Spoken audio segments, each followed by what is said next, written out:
Η 110η σούρα An-Nasr, η βοήθεια, σε 3 εδάφια εν Μεντίνα. Μπισμillahir-Rahmanir-Rahim. Στο όνομα του Allah, του Παντελεήμονα, του Πολυεύσπλαχνου. إذا جاء نصر الله والفتح. Και όταν έρθει η βοήθεια του Allah και η νίκη.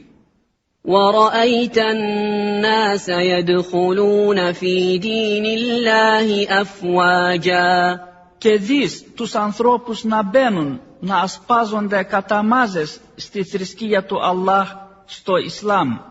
فسبح بحمد ربك واستغفره إنه كان توابا. Τότε να υμνείς τη δόξα του Κυρίου σου και προσευχήσου για τη συγνώμη του, γιατί δέχεται βέβαια τη μετάνοια με ευσπλαχνία και ήκτο.